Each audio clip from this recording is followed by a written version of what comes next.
आज हम मॉलिक्युलरिटी और ऑर्डर ऑफ रिएक्शन के बारे में स्टडी करेंगे। बच्चों, आपको जिस टॉपिक पर जो भी डाउट हो कमेंट पर पूछ सकते हैं। जब भी आप क्वेश्चन करेंगे उनके आपको सेटिस्फैक्टरी आंसर मिलेंगे। आपको डाउट को सजो कर रखने की ज़रूरत नहीं है।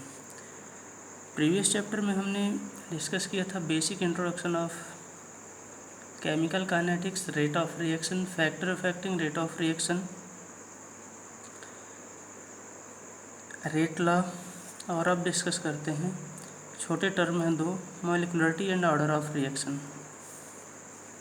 देखिए, first of all मॉलिक्युलरिटी।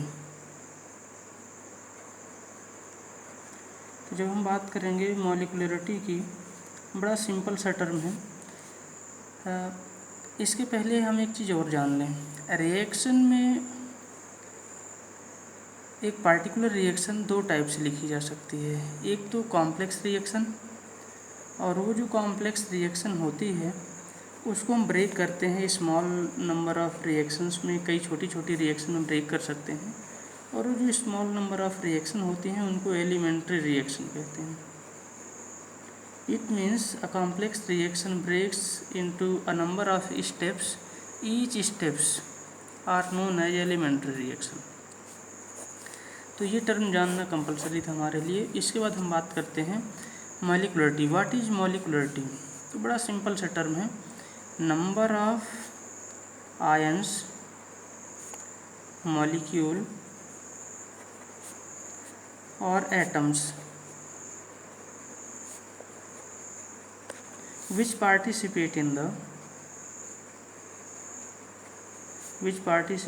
the elementary reaction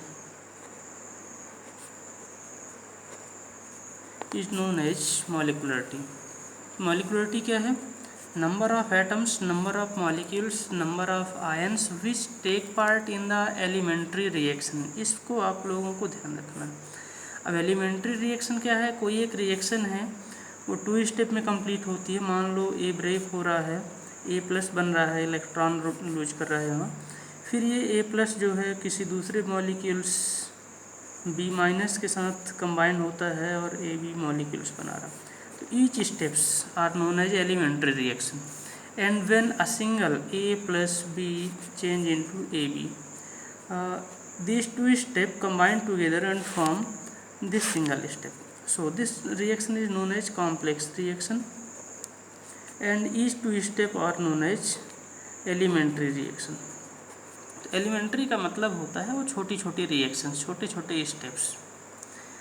हम बात कर रहे हैं number of atoms, number of molecules और number of ions which take part in the elementary reaction is known as molecularity of the reaction. ऐसे मॉलिक्यूल्स के नंबर, ऐसे atoms के नंबर, आयंस के नंबर जो किसी रिएक्शन में, एलिमेंट्री रिएक्शन में पार्टिसिपेट करते हैं, उसको हम कहते हैं मॉलिक्युलरिटी। जैसे यदि H2 plus I2 is equals to 2HI, इसमें इसका मॉलिक्यूल सिंगल है 1, इसका 1 मॉलिक्यूल रिएक्शन कर पार्टिसिपेट करता है। तो ऐसे केस में 1 + 1 इज इक्वल्स टू 2, इसकी मॉलिक्युलरिटी 2 हो सकती है। कन्फर्म है, हम ऐसा नहीं कर सकते। इसकी एलिमेंट्री रिएक्शन को हमको लर्न करना पड़ेगा, और यदि उसमें सिंगल मॉलिक्यूल्स पार्टिसिपेट कर रहे हैं, एटम्स फॉर्म में हो, आयंस फॉर्म में हो या मॉलिकुलर फॉर्म में हो, तो उसको हम कहते हैं मॉलिक्युलरिटी। तो इस चीज़ को ध्यान में रखिए। अब कुछ बेसिक पॉइंट हैं मॉलिक्युलरिटी में, उसको आपको फिर से ध्यान में रखना है। जैसे मॉलिक्युलरिटी की जब हम बात करते हैं, हमेशा ये थ्योरेटिकल टर्म होता है। कैसा टर्म है ये? Theoretical term. इट मीन्स हम इसको केवल थ्योरी में स्टडी कर सकते हैं, प्रैक्टिकली इसको हम नहीं देख सकते हैं कि ये प्रैक्टिकल में कैसे होता है। हम इसको थ्योरेटिकल फॉर्म में स्टडी करते हैं। ध्यान रखिएगा, ये थ्योरेटिकल टर्म है। इसके साथ ही साथ ये हमेशा इंटीजर वैल्यू देता है, इंटीजर होता है। इंटीजर वैल्यू की मीनिंग ये हुई कि ये फ्रैक्शनल नहीं हो सकता, फ्रैक्शनल नहीं हो सकता, ये नेगेटिव नहीं हो सकता, हमेशा पॉजिटिव होता है। इंटीजर होता है और पॉजिटिव होता है, नेगेटिव फॉर्म में नहीं हो सकता, फ्रैक्शनल फॉर्म में नहीं हो सकता। इस चीज़ को ध्यान में रखेंगे। और एक इम्पॉर्टेंट पॉइंट है, ये हमेशा एलिमेंट्री रिएक्शन में ही सर्च किया जाता है। ये 3 चीज़ों को हम ध्यान में रखेंगे। पहले डेफिनेशन, फिर ये इसकी प्रॉपर्टीज़ की हम बात करें तो ये थ्योरेटिकल टर्म है, ये हमेशा इंटीजर वैल्यू देता है और ये एलिमेंट्री रिएक्शन में इसकी स्टडी की जाती है। ये हम बात कर रहे थे मॉलिक्यूलरिटी की। चलिए कुछ एग्जांपल देखेंगे, जैसे NO2X2, ये जब ब्रेक होगा तो NO2 + X2 फॉर्म हो सकता है। PCl5, PCl3 + Cl2। तो here number of participating molecules is 1 therefore molecularity of this reaction is 1 and molecularity of this reaction is 1 because of single molecules of PCl5 participate in the reaction। वैसे जब हम इसकी mechanism की study करेंगे तो उसमें elementary reaction search करेंगे और उसमें चेक करते हैं कि कितने नंबर ऑफ मॉलिक्यूल्स पार्टिसिपेट करते हैं, उसके अकॉर्डिंग उसकी मॉलिक्यूलरिटी डिसाइड करते हैं। चलिए इस टॉपिक के एग्जांपल जो हैं हम NCERT से सर्च करके फिर सॉल्व करवाते हैं। अभी कोशिश करते हैं हम next topic, order of reaction.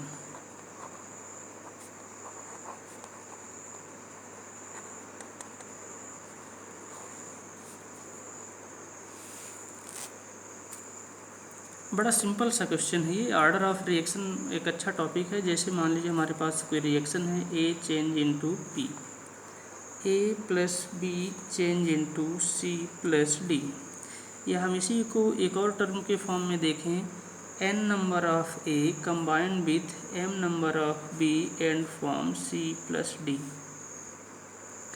ऐसे केस में जब हम ऑर्डर ऑफ रिएक्शन की बात करते हैं तो बड़ा सिंपल सा कॉन्सेप्ट, एक रेट ला पहले अप्लाई करो। तो rate is directly proportional to concentration of reactant. दूसरे रिएक्शन के लिए rate is directly proportional to product of concentration of reactant. Third reaction के लिए रेट क्या हो जाएगा, it is directly proportional to A⁴n and B⁴m।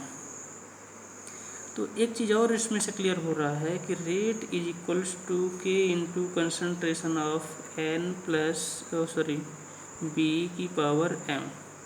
तो जो ऑर्डर ऑफ रिएक्शन होगा ये n + m के इक्वल होता है, n + m के इक्वल, या हम कह सकते हैं कि x + y के इक्वल होता है। Order of reaction is always equals to the x + y। अब ये x + y क्या है, x जो वैल्यू है x, ये n के इक्वल हो भी सकता है या n के इक्वल नहीं भी हो सकता। y जो है m के इक्वल हो भी सकता है या y m के इक्वल नहीं भी हो सकता। It means in some cases x और y की जगह n और m हम यूज कर सकते हैं, कुछ केस में ये डिफ़र भी हो सकते हैं। अब देखिए डेफिनेशन की हम बात कर रहे हैं। किसी रिएक्शन के जो पावर है, किसी रिएक्शन में रेट के फॉर्म में लिखने पर जो उसके पावर आ रहे हैं उनके सम को हम ऑर्डर ऑफ रिएक्शन मानते हैं। डेफिनेशन के फॉर्म में देखें, सिंपल से डेफिनेशन बनती है, sum of power of reactant, sum of power of reactant. कौन से हम पावर की बात कर रहे हैं, किसके सम की बात कर रहे हैं, reactant which affect the rate of reaction. बड़ी सिंपल सी डेफिनेशन है कि किसी भी रिएक्शन में रिएक्टेंट के पावर का सम ऑर्डर ऑफ रिएक्शन होता है। बट कंडीशन है, कंडीशन क्या है कि ऐसे रिएक्टेंट जिनका कंसंट्रेशन रेट ऑफ रिएक्शन को इफेक्ट करता है, उनके पावर के सम को ऑर्डर ऑफ रिएक्शन कहते हैं। बहुत सिंपल सा एक एग्जांपल है, हमारे पास शुगर है या सुक्रोज के हैं, इसको वाटर में डिजॉल्व करते हैं, ये जो रिएक्शन होती है हाइड्रोलिसिस कहलाती है।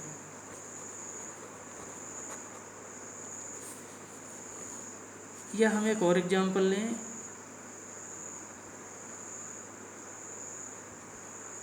H2 plus I2, H2 plus N2 is equals to 2NH3। Catalyst इसमें होंगे आयरन एंड मॉलिब्डेनम। देखिए यहाँ हम ये बात कर रहे होते हैं कि कोई भी रिएक्शन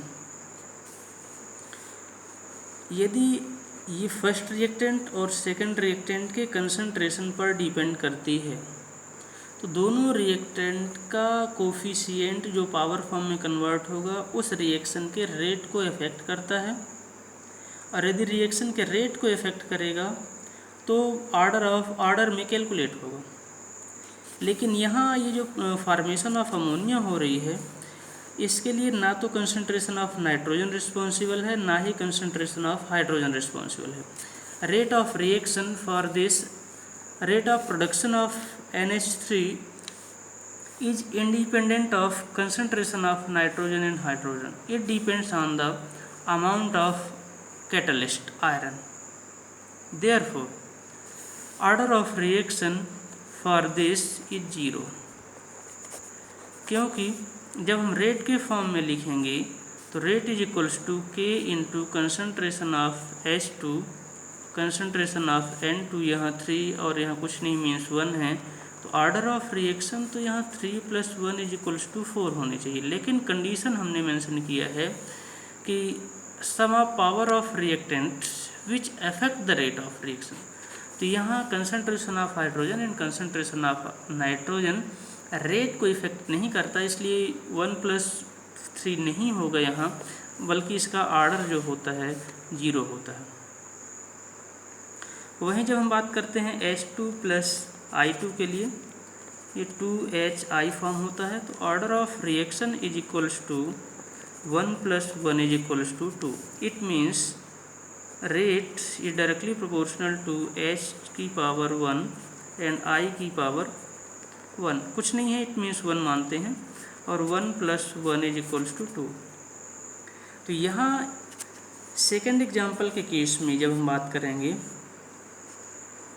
एग्जाम्पल सेकेंड के केस में 1 + 1 इज इक्वल्स टू 2 हो रहा है। It means n is equals to x है और m is equals to y है।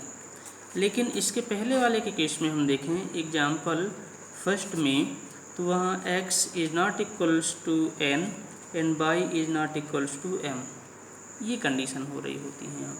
तो ध्यान में रखें, ऑर्डर ऑफ रिएक्शन की मीनिंग होती है sum of power of reactant which affect the rate of reaction is known as order of reaction.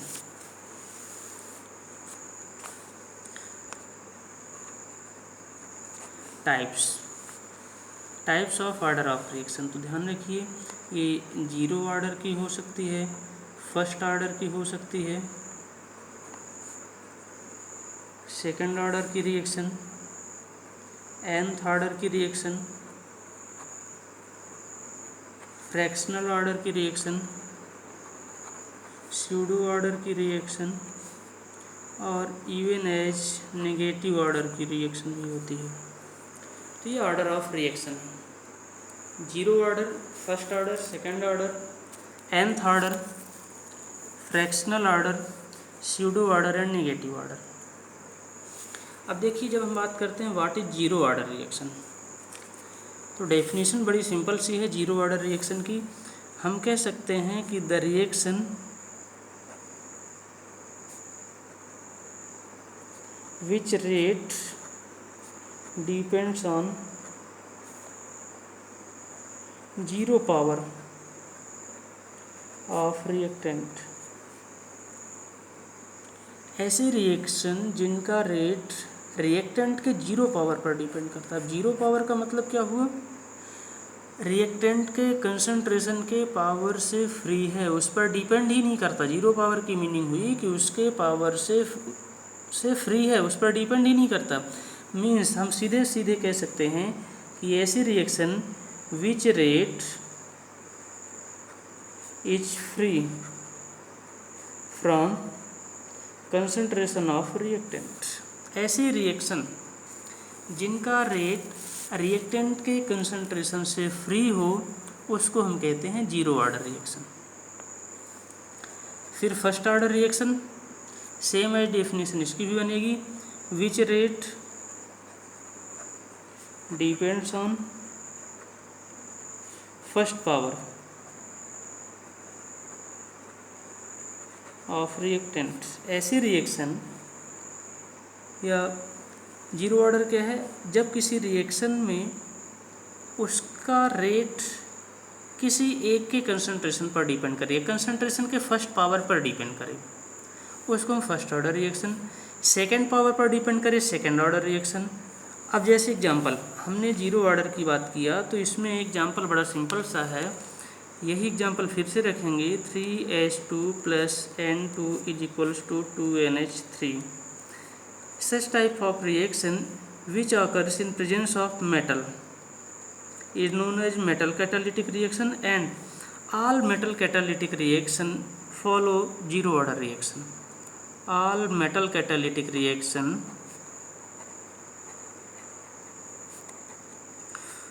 follow zero order reaction. Reason ये है कि ऐसी रिएक्शन का जो रेट होता है वो रिएक्टेंट के कंसंट्रेशन से फ्री होता है। It depends on the amount of catalyst. Therefore, such types of reaction are known as zero order reaction. First order reaction में हमने बात किया कि NO2X2 = NO2 + X2। अब इसमें सिंगल रिएक्टेंट है इसलिए इसका जो ऑर्डर ऑफ रिएक्शन होगा जब लिखेंगे रेट = तो directly proportional to concentration of NO2X2, तो इसका पावर 1 है और यदि रेट को इफेक्ट कर रहा है तो उसका ऑर्डर 1 हो जाएगा। सेकेंड ऑर्डर रिएक्शन, ऐसी रिएक्शन इसमें दो रिएक्टेंट हैं A + B = C, तो here is rate = concentration of A B। अब यहाँ ध्यान रखें 1 + 1 दोनों का कंसंट्रेशन 1 + 1 है इसलिए ऑर्डर ऑफ रिएक्शन इसका 2 हो जाएगा। तो ध्यान रखिए ये सेकेंड ऑर्डर रिएक्शन है, ये फर्स्ट ऑर्डर है और ये जीरो ऑर्डर रिएक्शन है। तो ये types of order of reaction की हम बात करते हैं। nth order reaction which rate depends on the nth power of concentration of reactant, तो nth ऑर्डर रिएक्शन कहला जाएगी। इसलिए हमको यहाँ ज़्यादा परेशान नहीं होगा, डेफिनेशन सबकी एक जैसे है, बस हमको ये बताना है जिस ऑर्डर की रिएक्शन है वही हम बता देंगे, उतना पावर होना चाहिए। दो रिएक्शन थोड़ा सा डिफरेंट है जिनको हमको ध्यान रखना है। एक स्यूडो ऑर्डर रिएक्शन,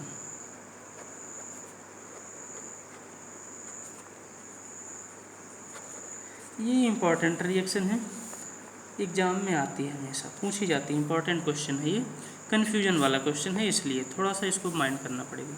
स्यूडो की जो मीनिंग होती है वो चालाक, हम कह सकते हैं चालाक टाइप की रिएक्शन। ये छद्म रिएक्शन, छद्म का मतलब होता है जो एक्चुअल में अपने मूल स्वरूप में दिखाई नहीं देता, एक्चुअल फॉर्म उसका समझ में नहीं आता। So we can say that the reaction which seem like second order but actually follow first order. देखने में सेकेंड ऑर्डर के जैसे लगते हैं बट एक्चुअल में फर्स्ट ऑर्डर को फॉलो करें, उनको स्यूडो ऑर्डर और स्यूडो फर्स्ट ऑर्डर रिएक्शन कहते हैं। The reaction which seem like a second order but actually follow first order reaction is known as pseudo order reaction और स्यूडो फर्स्ट ऑर्डर रिएक्शन। ये जो question है बड़ा अच्छा question है, एग्जाम में पूछा जाता है और अभी एक स्टूडेंट ने कमेंट करके पूछा भी कि सर स्यूडो ऑर्डर रिएक्शन क्या होता है, थोड़ा सा कन्फ्यूजन है, तो इसमें ध्यान रखिएगा। The reaction which seem like second order reaction but actually follow first order kinetic is known as pseudo order reaction. मतलब वो हमको धोखा दे रही होती है, ऐसी रिएक्शन है, देखने में सेकेंड ऑर्डर की दिखती है और एक्चुअल में फर्स्ट ऑर्डर मैकेनिज्म को फॉलो करती है। एग्जाम्पल से ही समझ में आएगा। तो एग्जाम्पल की जब हम बात करेंगे तो ऑल हाइड्रोलिसिस रिएक्शन, सभी हाइड्रोलिसिस रिएक्शन इसी कैटेगरी में आती हैं। ईस्टर कि हाइड्रोलिसिस यदि हम करते हैं तो उसमें अल्कोहल बनता है और साथ में एसिड बनता है, एसिटिक एसिड। ये जो रिएक्शन है सीडो वाटर रिएक्शन है। सुक्रोज प्लस वाटर, इसकी हाइड्रोलिसिस करें तो ध्यान रखेंगे इसमें ग्लूकोज बनेंगे। ये भी रिएक्शन सीडो वाटर रिएक्शन है। रीजन है कि rate of such type of reaction is free from the concentration of water, amount of water. We already taken excess amount of water in such type of reaction, therefore the amount of water never enhance or decrease the rate of reaction. So we can say the rate of reaction depends only on the concentration of ester or sucrose which one will be taken in the reaction. Therefore such type of reaction is seen in theoretical term like a second order but actually follow first order mechanism, therefore these reaction are known as pseudo order reaction. Example भी देखिए, इसका example आता है इसलिए। अब ये Easter CH3COO C2H5 हमने इसको वाटर के साथ हाइड्रोलाइट करवाया, CH3COOH बना और C2H5OH, 2 मॉलिक्यूल्स का फॉर्मेशन होता है। अब देखिए जब हम रेट की बात करेंगे तो रेट लॉ के according rate is directly proportional to concentration of reactant. तो यहाँ हम शॉर्ट फॉर्म में ईस्टर लिख लेते हैं और यहाँ H2O लिखते हैं। अब ये आगे जाएगा, इसका रेट कांस्टेंट आएगा और साथ में ईस्टर होगा और ये वाटर होगा। अब हमको ऐसा लग रहा है कि जो रेट है वो दो चीज़ों पर डिपेंड कर रहा है, concentration of Easter and concentration of water. But in actual concentration of water does not affect the rate of reaction, therefore we can say rate is equals to K into ester because it is also constant, H2O is constant, हम ये मान लेते हैं। तो ऐसे case में ये जो इसका ऑर्डर ऑफ रिएक्शन होगा यहाँ हमको 1 मिल रहा है, 1 विथ रिस्पेक्ट टू ईस्टर, इसलिए देखने में तो लग रहा था कि सेकेंड ऑर्डर की reaction, but actually first order को फॉलो कर रही है, इसलिए ये सीडो ऑर्डर रिएक्शन और pseudo first order reaction. Same example ester की जगह हम सुक्रोज को लिख सकते हैं और ऐसा सुक्रोज का भी पूछा जाता है। तो ये हमारे लिए इम्पॉर्टेंट क्वेश्चन था, हाइड्रोलिसिस ऑफ ईस्टर और सीडो ऑर्डर रिएक्शन और pseudo first order reaction, confuse नहीं हो, यही रिएक्शन। एक और ऑर्डर बच रहा है जो है फ्रैक्शनल ऑर्डर। तो देखिए फ्रैक्शनल ऑर्डर में हमको बिल्कुल कंफ्यूज नहीं होना है, सीधा सा फ्रैक्शनल की मीनिंग ये होती है जो कि ब्रोकन फॉर्म में हो, पॉइंट में हो, डेसिमल में हो। तो ऐसे रिएक्शन जिनका रेट इंटीजर फॉर्म में नहीं होता, फ्रैक्शनल फॉर्म में अफेक्टेड होता है, उनको फ्रैक्शनल ऑर्डर रिएक्शन कहते हैं। 1.5, 2.5, 3.5 इस फॉर्म में यदि उसका ऑर्डर आ रहा है तो उसको हम फ्रैक्शनल ऑर्डर रिएक्शन कहते हैं। अब एग्जांपल में देखिए एल्डिहाइड, एसिटाल्डिहाइड, यदि इसकी हाइड्रोलिसिस करते हैं तो इसका जो ऑर्डर होता है वो हमेशा फ्रैक्शनल फॉर्म में होता है। फ्रैक्शनल फॉर्म का मतलब होगा कि 3/5 आता है इसका ऑर्डर, सॉरी 3/2। तो ये ऐसे रिएक्शंस को स्यूडो फ्रैक्शनल ऑर्डर रिएक्शन कहते हैं, मीन्स जिनका ऑर्डर डेसिमल में आए, फ्रैक्शनल फॉर्म में आए। इसके बाद हम बात करते हैं रेट कांस्टेंट की। अभी हमने जो रिएक्शन पढ़ा सब में रेट कांस्टेंट आता है के, इंटीग्रेटेड रेट कांस्टेंट भी इसको कहेंगे आगे चल के जब हम स्टडी करते हैं। तो सभी ऑर्डर की जो रिएक्शंस हैं उनके लिए डिफरेंट रेट कांस्टेंट की वैल्यू आती है और उनकी यूनिट होती है। तो हम जीरो ऑर्डर से लेकर के सभी को निकालेंगे, लेकिन उसके पहले हम एक चीज़ और देखना चाहेंगे कि जो रेट लिख रहे हैं इसकी यूनिट क्या होती है।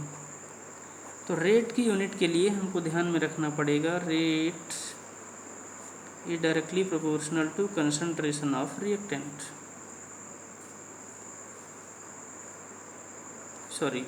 rate is equals to concentration divided by time. It means concentration मोल पर लीटर और इसको सेकंड में ले रहे हैं। इट मीन्स मोल पर लीटर पर सेकंड रेट की यूनिट होती है। रेट की यूनिट मोल पर लीटर पर सेकंड है, ये हम ध्यान रखेंगे रेट की यूनिट के लिए, क्योंकि जब हम कांस्टेंट पढ़ेंगे तो ये रेट कांस्टेंट की फिर से हर ऑर्डर ऑफ रिएक्शन के लिए हमको यूनिट लिखनी पड़ती है और इम्पॉर्टेंट क्वेश्चन होते हैं, उससे ऑब्जेक्टिव क्वेश्चन बनते ही हैं CBSE के लिए, कंपटीशन के क्वेश्चंस के लिए, तो हमको उसको पढ़ना पड़ेगा।